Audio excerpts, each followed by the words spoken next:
Thank you for tuning in to Women of Fruit. My name is Vonnie Judge, and it's a pleasure that you have joined us today. Can you imagine being pregnant? I know for some people it's maybe years or just yesterday, or you're probably pregnant now, and you're waiting that 9 months. You know, you're getting bigger as time goes on. You're like, oh my gosh, I can't wait to see this bundle of joy that's caused me a lot of pain sometimes. And when you finally see that person, you know, if it's a boy or if it's a girl, you're excited. You're just excited about, you know, their future. You're excited about what life can bring for them. And sometimes you don't realize maybe a year, maybe years after that child has been born, that they actually may not have developed as a normal child has developed. Their mind may not have been developed the same way. Each child comes with their own set of bundles of, of things that could happen. So today I am excited to be with a good friend who is sharing her story of her son, Miss Tyquan Henderson. Hi. Hi, how are you doing today? I'm good. Thank you so much for sharing your story about your son. Thank you for having me. So tell us about your son and tell us his name and what happened when you went to the hospital that day for him to be delivered. Well, Rashad Amar Caesar is his name. And actually at 36 weeks, I went for a normal prenatal checkup, and he had an irregular heartbeat.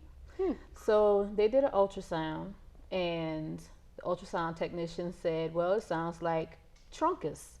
So I heard a noise, and I heard, a name that I wasn't familiar with. So I started panicking, and they made an appointment for me to go down to the main hospital at MUSC. And so the cardiologist came back, and he said, well, this is what truncus is. Truncus arteriosus, where they thought that both left ventricle and the right ventricle were fused together. Well, they red flagged me in the system, and they brought me in at 39 weeks to be induced. However, they couldn't determine my heartbeat from his heartbeat, so I had to have emergency C-section. Oh, wow. Yeah, something I wasn't prepared for. So a 6 a.m. induction turned into a 4 o'clock emergency C-section that afternoon. Wow.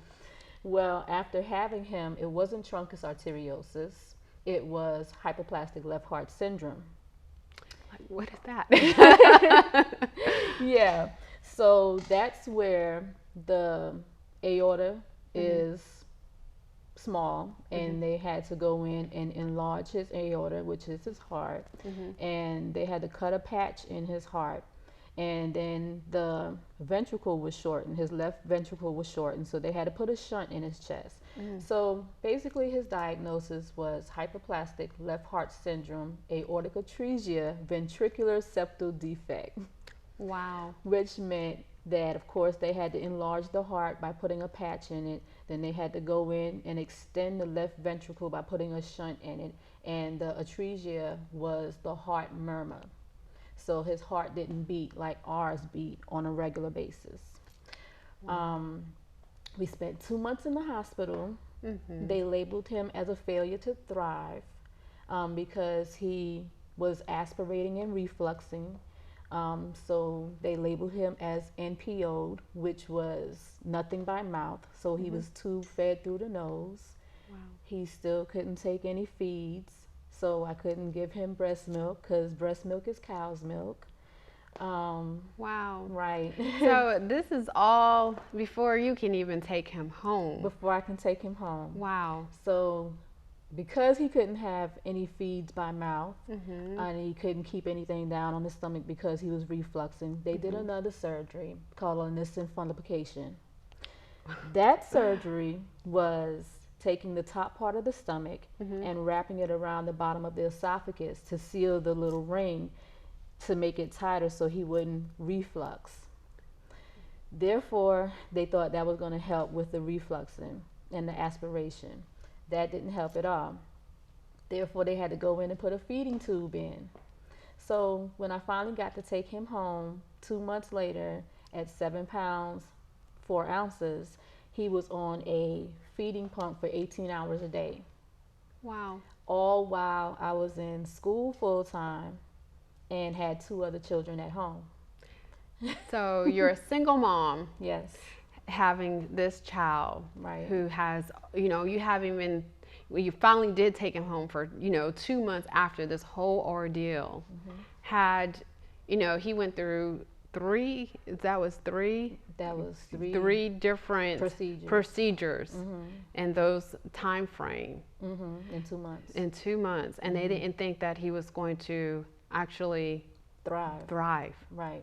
But God knows more. Right. Yes, He knows the end story. Right. And so once as we knew with him, he was able to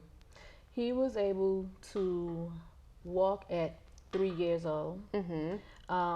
Prior to him walking at 3, he had another open heart surgery at 8 months, eye surgery at 10 months, wore glasses at 10 months. Was diagnosed with a genetic disorder, and the genetic disorder had him labeled with coloboma of the eye, which is inoperable. Had him very nearsighted, negative 575 in the right eye, negative 425 in the left eye, which caused him to have the glasses. Gave him the predisposition to having seizures, and also caused him to have undescended testicles and not being able to walk till he's about 2 and have attraction to lights, which all fell in the category of later being diagnosed in April of 2014 with severe autism, nonverbal. Wow. So from April of 2014 is when I had to immediately change my routine, my lifestyle, and handle the autism spectrum of his life. Right. So, because we all know, I have a son that has autism, and that autism spectrum is it's just like this long scale, basically, and a child can be on anywhere on the scale. Right. And what one can do, the other may not be able to do. So being able to identify, what your child can and can't not do, is on that. There's not a book. There's no book to parenting. There's people who tell us what we can and can't do, but as far as to help us to guide. But when it comes to that autism spectrum, there's not a book. So how did you deal with that and being able to discover, your son again? Well, many people know that autistic children are very strong. Oh, yeah. And I called Rashad Baby Thor. Oh. Because he had a high tolerance for pain. It took sometimes 3 or 4 people to hold him down at a doctor's office for administering medication. He would flip in and out of his crib and not experience any pain, not flinch, not do anything. He would have severe meltdowns. I would be in the grocery store singing to him. The weather manipulated how he felt. Wow, that is... Yeah, nobody understood what he was going through. So the way I described his actions was that it's like walking down a hallway. His depth perception would be determined by the sounds in the room. There couldn't be too many people in the room because he wouldn't be able to pick out one sound. Wow. Him walking down the hallway would be like the walls closing in on him, and he would bump into the wall.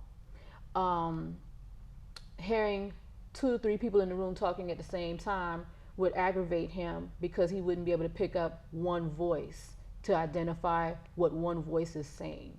So even if I'm in the grocery store singing to him, I'd have people walking by me looking at me crazy, and I would stop and I'd be like, if you know the song, you can join in at any time, but this calms him down.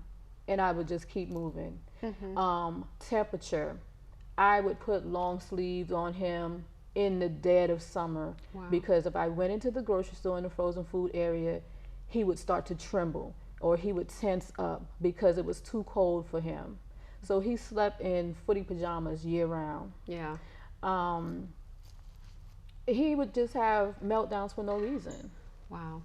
So it is truly a challenge. Yeah. And so being a single mom, it is rediscovering, you know, your child. Yes. And then trying to make sure that he is in this world comfortably, because that's what you're trying to do, make sure he feels secure, that he feels safe.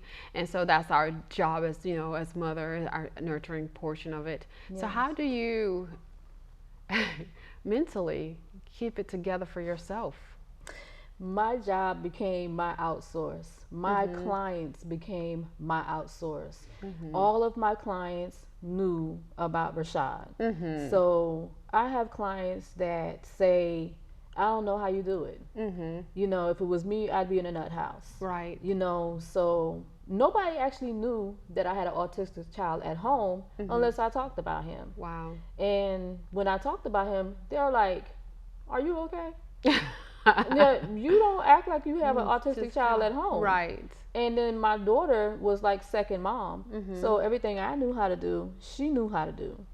And because I have a child that was 14 years older than his younger brother, you know, he never treated him like anything was wrong with him. He would say, I'm not about to treat him like he's special because there's nothing wrong with him. So he, you know, he pretty much displaced you know, his emotions for what was going on with his brother.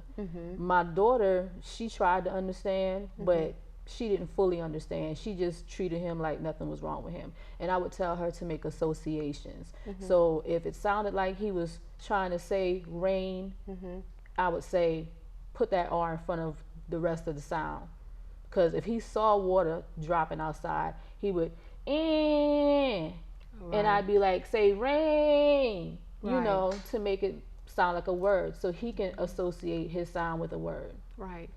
So, because you know, kids, you know, our children. I remember even with my son, they said that he would never speak, and you know, thankfully he was able to speak. Right. And so it just where they come into this world communicating. And so even with autism, no matter how much we, you know, doctors may say they're not going to be able to, they're going to communicate, because that's what we are here for. Right. You know, we communicate in many different ways. And so for his communication like you said, it varies, you know. And so when I think about, you know, the fact that how the family dynamics of it, then you think about how the public dynamics of, you know, dealing with, you know, are you okay with your clients? Are, you know, people who are looking at you strange in the store? It is a much to take on. But one of the things that I'm proud of are that when I hear your story and I you know, follow your story, how you didn't make it an excuse for him to not thrive. right.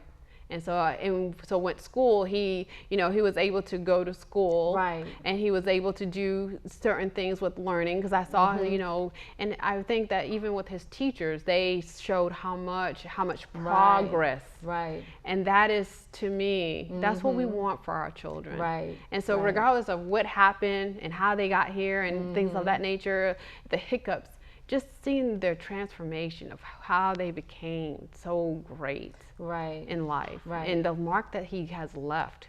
Yes. Oh my gosh. Yes.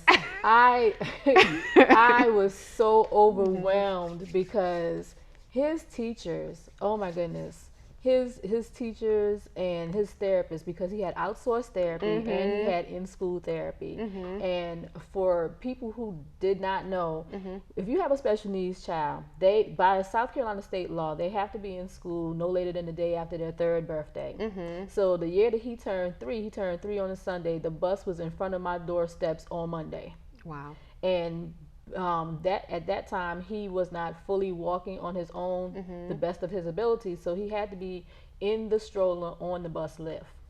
Wow. But you know, as much progress as he made, when he got sick in December, he started running a series of fevers, and I was taking him back and forth to the doctor. And the first emergency room I took him to, which is closest to me, they couldn't find anything wrong with him. They did flu swab, chest x-ray, they did strep throat swab, and they couldn't find anything bacterial wrong with him. They told me to, you know, take him home, push the Motrin, push the Tylenol to control the fevers.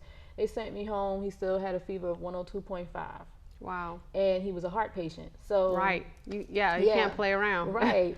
So I, pushed the meds, and next day took him to his pediatrician for the follow up. They did another swab because they said the emergency room didn't do all the tests that they could have done. Right. So, he told me, he said, well, take him to the hospital. If he continues to run fevers, take him to the hospital. It has his records. Therefore, took him downtown to medical. And they said to me, has the cardiologist ever told you to bring him in if he runs high fevers? And I said, no, but that's just common sense. Right. So they diagnosed him with adenovirus, virus of the adenoids. They said there wasn't anything bacterial. They couldn't give him antibiotics. So just monitor. I said, okay. So the Christmas, he was very lethargic, and he slept off and on. Day after Christmas, the same thing. Had this thick, gunky stuff coming out of his nose.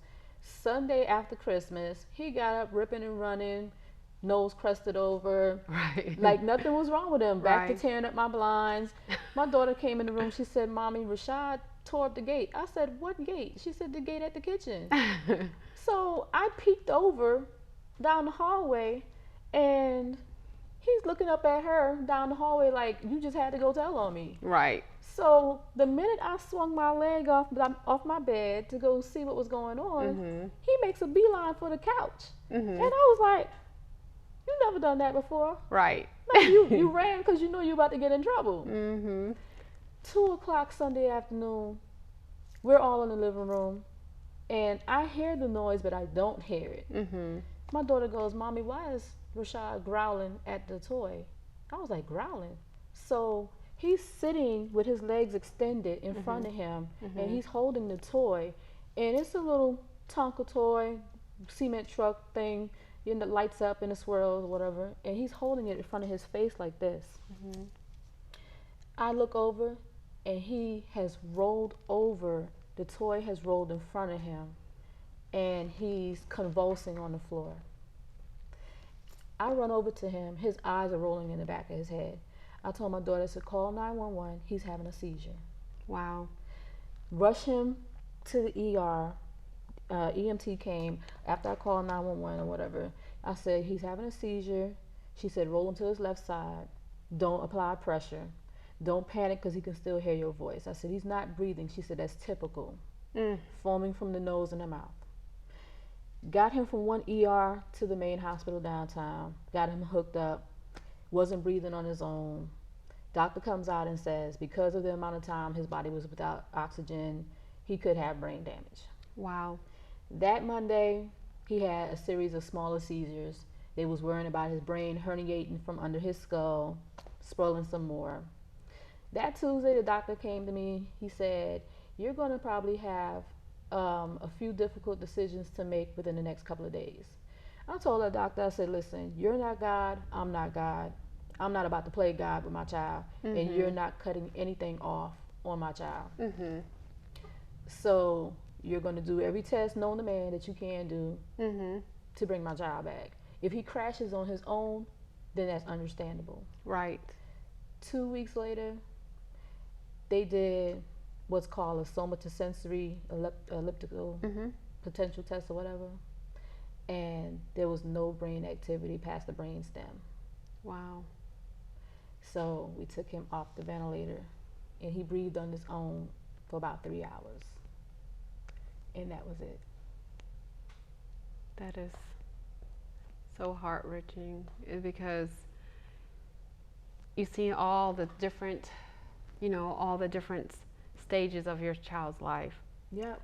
And you think that, especially when I hear people especially when they know they're about to die or whatnot. I think a lot of times they want you to see them or remember them.